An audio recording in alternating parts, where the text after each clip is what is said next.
मी doctor Gokul Katkade, consultant physician, Nashik. आज आपण एक महत्वाचा विषय जो म्हणजे गॅस्ट्रोइसोफेगल रिफ्लक्स डिसीज यावरती चर्चा करणार आहोत. जसं आपण डेली बघतो की मनुष्यामध्ये म्हणजे मेल यांच्यामध्ये गॅस्ट्रोइसोफेगल रिफ्लक्स जास्त असतो, पण आज आपण थोडासा वेगळा विषय आपण निवडलेला आहे, तो म्हणजे मेनोपॉझल गॅस्ट्रोइसोफेगल रिफ्लक्स डिसीज. मेनोपॉज ही अशी समस्या आहे की ती फिमेलमध्ये 45 वयाच्या नंतर ही सुरू होते. त्यामध्ये आपण जसे बघतो जी मेनोपॉझल वुमन असते त्याच्यामध्ये गॅस्ट्रोइसोफेगल रिफ्लक्स डिसीज हा जास्त असू शकतो. त्याच्यासाठी आपण काही शरीरात जे असे काही बदल होतात त्याच्यामध्ये जसे मासिक पाळीवरच काही असे परिणाम होतात. त्यामध्ये जसे की हार्मोनल डिसबॅलन्स, त्याच्यानंतर स्त्रियांमध्ये हृदयरोग, हाडांचे रोग, जसे त्यामध्ये एक महत्वाचा म्हणजे गॅस्ट्रोइसोफेगल रिफ्लक्स डिसीज हा एक महत्वाचा धोका वाढू शकतो. गॅस्ट्रोइसोफेगल रिफ्लक्स डिसीज मध्ये शरीरामध्ये आम्ल घशात परत येते, त्यामुळे बऱ्याच वेळेस छातीमध्ये जळजळ होते.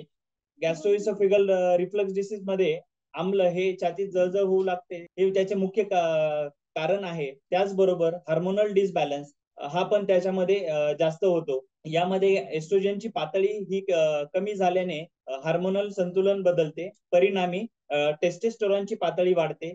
या बदलामुळे गॅस्ट्रोइसोफेगल रिफ्लक्स डिसीज होण्याचे चान्सेस वाढतात. कमी एस्ट्रोजनमुळे अन्न पोटात राहण्याची वेळ कमी होते, ज्यामुळे आम्लाची शक्यता वाढते. अन्ननलिकेचे जे स्पिंक्टर असतात, इसोफेगल स्पिंक्टर, तो शिथिल होतो आणि त्यामुळे जे आम्ल आहे ते वरती येते. पोस्ट मेनोपॉझल नंतर कोलेस्ट्रॉलची पातळी वाढू शकते, यामुळे भूक वाढू शकते, आपल्याला अधिक खाण्यास कारणीभूत ठरू शकते आणि आम्लपित्त वाढते आणि आपण यामुळे वजनही वाढते.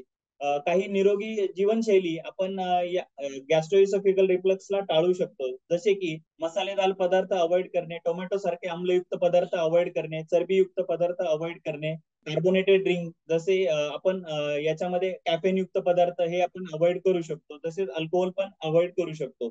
जेवणामध्ये काही बदल, झोपण्याच्या आधी 3 तास जेवण करणे टाळावे. नियमित व्यायामामुळे कॉर्टिझोलची पातळी कमी होते, पचनशक्ती सक्रिय राहते, वजन व्यवस्थापनात मदत होते. पुरेशी झोप घेतल्याने कॉर्टिसोलची पातळी नियंत्रित राहते आणि त्यामुळे गॅस्ट्रोइसोफेगल रिफ्लक्स डिसीज होत नाही. आयबुप्रोफेन सारखे म्हणजे जे पेन किलर आपण जे म्हणतो, आयबुप्रोफेन सारख्या औषधामुळे आपल्याला गॅस्ट्रायटिस बसण्याची शक्यता जास्त होते.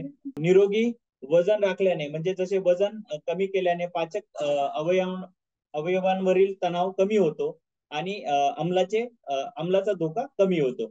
धूम्रपान केल्यानेही गॅस्ट्रोइसोफेगल रिफ्लक्स डिसीज होण्याचे आणि कर्करोग होण्याचे चान्सेस वाढतात.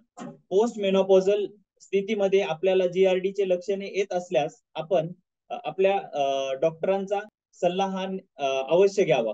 धन्यवाद.